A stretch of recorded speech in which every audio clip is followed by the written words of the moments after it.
Au moins la chrétien sambelaka. Après sa kadim, mais commerce n'est simbakate. Et vous na carte na famille na bino. Vous na lien ya commerce. Ba lien bino pour le commerce. Ba lien bino pour le numéro songolo. Ato sele simbakate. O mati bangomba butu pe moy. O lukinza ebisika nyonso. Une solution à mon côté. Parce que tu es lié quelque part. Il y a un remarqué que les chrétiens belé, malgré que les sambela, ils lié quelque part.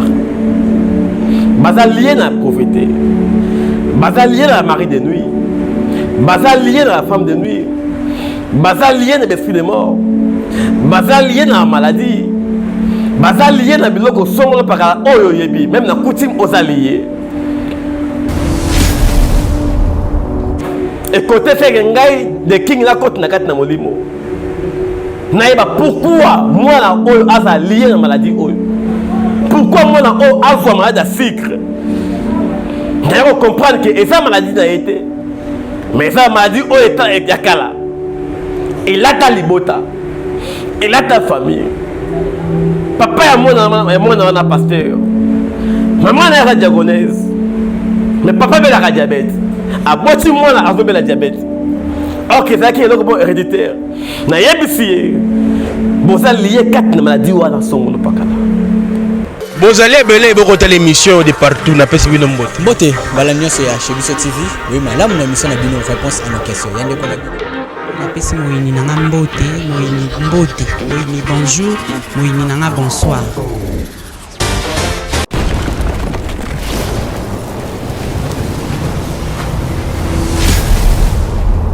Chez Biso Télévision, chaîne Oyo Kokani na yo. Shalom, shalom bananzambe, dibota nanzambe, ezangai apôtre de King. Na pesi bino mbote côté bozali, côté bovandi na bisika tu bovandi. Donc na ngina biso loko moko na butu il fallait na leka na 4 émissions. Mais na tunaki nzambe na koloba nini. Et molimo nzambe la kisinga o na koloba pona bino. Et tant on a vendu des molimo nzambe que ça qui non yebisa libota na ngai. Ba te belé baza lié quelque part. Siko et déranger kinga pourquoi baza lié quelque part? Parce que baza est belé, ma bota est belé. Comment neni baza lié? Et c'est pour cela n'a ko vanda, n'a ko tuna molimo nzambe. Ndena molimo nzambe ay ko pesa nga verset moko et melingai. Jean chapitre 11 verset 44. Tant où Jésus a donné à Lazare. Lazare sort. Tant que Lazare a bimi, Christ a dit que déliez-les. Donc phrase nazali wana déliez-les. Na lingina ibisayo mutola ndanga bisika to vandi. Batu ebele ba osala nzambe. Batu ebele ba osambela. Batu ebele ba za Christ. Mais baza lié quelque part. Parce que Lazare a koufaki naye pendant 4 jours. Yesu aye a sepousi Lazare. Mais Yesu wana alabi délié. Mais Lazare a bimaki ye mort la kata tombo. Ba délié. Yango oko remarqué ba chrétien belé. Malgré bazo sambela. Baza lié quelque part. Baza lié na pauvreté. Baza lié dans la mari de nuit. Baza lié dans la femme de nuit. Baza lié dans l'esprit de mort. Baza lié dans la maladie. Baza lié dans le biloko songolo par oyo yebi. Même dans la coutume aux alliés. Oyama Yesu comme Seigneur et Sauveur. Mais on remarque la vie na yo. Et la vie et etika kayote. Ata boye loko esimba kate etika kayote. Un jour la tienne a fait moro boye na kate nangola. Na kuta bango babela ramada diabète. Autrement de sucre. Papa bela sucre. Maman bela baba na bela sucre. Donc sucre pour na bango est héréditaire. Ma maladie héréditaire trop. Est lié quelque part la carte makila. Na lingina ibiso loko moko. Tant ba yebisanga papa na mwana mukia botami et le selanga passe mwana oya botami azina 11 ans babike mwana oya bela ka sucre. Et côté fait ngai de king la côte na kat na molimo. naïba pourquoi moi na oyo asa lié na maladie oyo. Pourquoi moi na oyo azwa maladie à sucre. D'ailleurs comprendre que esa maladie na été. Mais esa maladie oyo eta yakala. Et là ta libota. Et là ta famille. Papa ya moi na pasteur. Maman na diagonèse. Mais papa veut la diabète. A boti moi na azo la diabète. Ok, c'est qui est le bon héréditaire. Na yebisi. Bon ça lié 4 maladies ou dans son monde pakala. Bébé. Na 4 na livre ya 1 Jean chapitre 8 et 1 Jean chapitre 3 verset 8 et biki. Si Jésus-Christ apparaît pour détruire les œuvres du diable. Si Christ apparaît pour détruire les œuvres du diable, c'est-à-dire que Jésus apparaît pour amener sa mission sur le diable. Tout ça la prière dans mon wana. Mais moi na ya muki ya 10 ans, il y a bika son nez va dire bika. Baki l'hôpital est sous-té. N'ayez comprendre de l'eau comme moko. Ba tu vas sambele belé. Mais bazoe batelo ba ozuka. Et bah il battait côté ba okende. Yokana ibisolo komoko. Lazare abimi. Mais il était lié. Na kuta la famille moko susu awa la kishasa awa. Bango baza ba sakata. Soki aboti mwana awa. Kuna pe na ba sakata de la mai mwana botami. Mais mwana robot na kuna eza mwana ngubu. Jungu ba okufa. Et ça peut jouer moi dans la koufa. Sans moi dans la koufi, pas un goubou pas koufi. Voilà ça va lien coutume bien aimé. Il y a encore remarqué fina yo. On doit sambela. Au pèse offrande. Mais ceux qui donnent au yébité origine, il y a les kamapas na yo. Ceux qui donnent au yébité côté souffrance no outil, il y a toujours vu nos amis kakatono. Et qu'on a toujours vu la complication. Mais c'est quand on dérange vie dans bien aimé. Et là, je peux passer. Naza prêt. Nananzambe ou à repérer solution numéro dans les alliés. Plus 243 68 99 77 1. Nabaneli. Numéro dans les alliés. Plus 243 68 99 77 1. Et là on n'est pas encore passé. Et là on est déjà vu nayo. On sait qui mangiste. On sait témoin de Jéhovah. On sait protestant. On sait catholique. On sait oyozali. On sait branamiste. Nayo ko bisayo. Jésus Christ na croix. Ay maranyo so pour la vie na biso. Ay raté vie na yo comment. Mais quand me belé comme la carte na vie sur la chrétien. Au moins la chrétien sambelaka. Après ça kadim mais commerce ne simbakate. Et moi na carte na famille na bino. Moi na lien ya commerce. Ba lien bino pour la commerce. Ba lien bino pour le mosongolo. Ato sale simbakate. O mati bangomba butu pe moy. O lukinze bisika nyonso. Une solution de mon côté parce que tu es lié quelque part comme Lazare. Lazare abimaka yemoko. Lazare abimaka la mutute. Yes, Lazare sort et Lazare a sorti. Il a sorti. Mais Makonae est abandé. Au comment la famille moussou ni bozana. Bobé la kama da mutu. Et ben la génération leki. Karamutu. Il faut qu'on y ait origine passe nos outa wapi. Ko sambela c'est bien. Ko pesa c'est bien. Mais origine, il y a passe nos outa wapi. Origine, il y a souffrance nos outa wapi. Quand on y est Lazare azali. Il faut pas délier. Les gens croient que les autres qui ont un billet comme c'est un sauveur.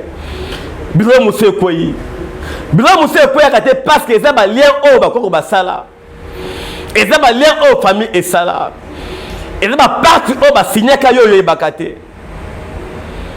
Na sembela ngona moka mwasi ba botaka la trésor.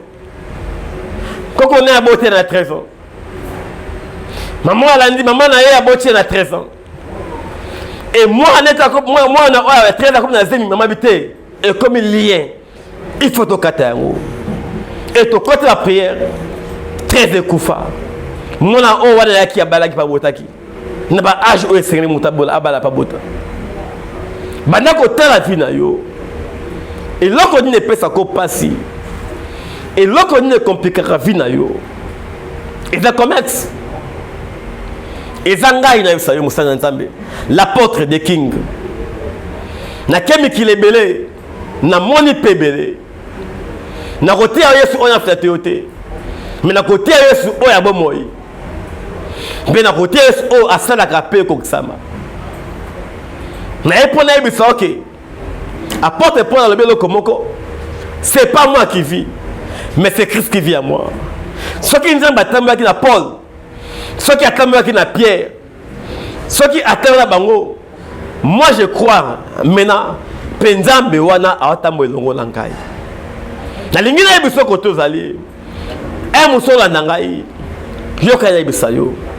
Christ à nous l'espérance de la gloire nangaka phrase oyo mingi na émission nasalaka tunaka eloko nini epeso pasi parce que bato balana pasi ebele complication okomona moto aza marié abala na ye mais na vie na yo mwasi bamari na nous esilaka yo te et bayaka au jour okotala motu ndenge aza wana aza mobali bafemme de nuit batikaka ye te eloko nini elokanga mpo ekende te mais okosambela okofuka mosambeli cette fois-ci eloko na monango te cette fois-ci mari de nuit atika vi nanga cette fois-ci boye mais ekarikaka vi na yo yoka nayebisa yo etake mosala nzambe oyo nzambe atindi na temps oyo na boyi egi osambelaka te benga ngai naza na nzambe bomoi oyo abi nayebisa yo ke eloko ye mpe opasi e yesu akota okatango eloko ekomplike yo yesu akota okatango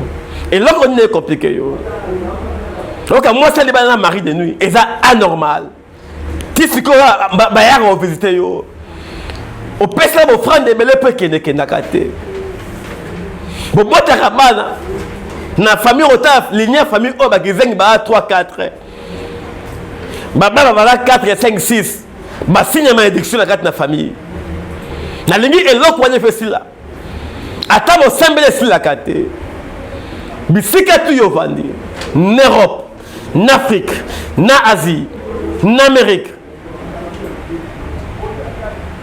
na Océanie eloko epia kopasi il y a un Dieu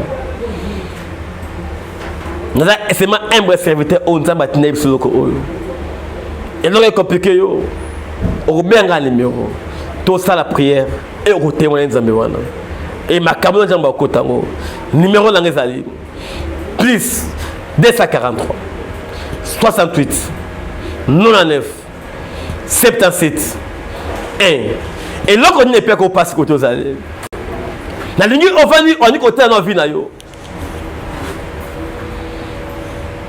mamisu bakenda poto kaka siko kote bakei nyonso esimba mais yo oyo to ese esimba te ozokomprendre vi na lisusu te tika te nzambe wana mona yo mpe makambo oyo nzambe akota pasala na kozela pene na yo mpo na kobonda mpo na yo bapaster baza ebele temps oyo mais yoka nayebisa yo ya mabe mpe mano bazali maponani bazali nandi kote yoso na 13 ans bato mingi na poto bayebi ngai bato mingi na Kongo bayebi ngai miki mingi yebi ngai mais naspiki eloko moko na kote ya nzambe ta bato mais na kote ya nzambe oyo nga na moni mpe na kote ya nzambe oyo nayebi eliakaka fier na nzambe na ye abiyanga kitisaka moto nga the king nala fier na nzambe na nga ki oyo epe opasi nzambe akota okatango eza ngai le prophète de king numéro nanga ezali 089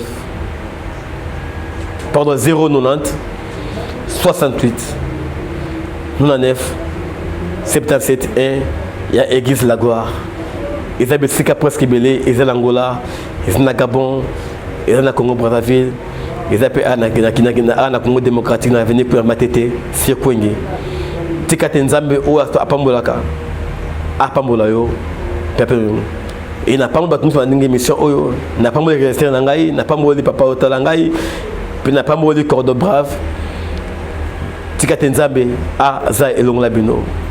Que Jésus vous aime beaucoup. Na béni au nyo sur la démission oyo. Tikate vie changer. Oh, te dérange la vie na yo. Et tikayo. Esprit de ta vie na yo. Et libérer vie na yo. Au nom de Jésus-Christ Nazareth. Je suis prié. Amen. Donc, à la prochaine. Bye bye.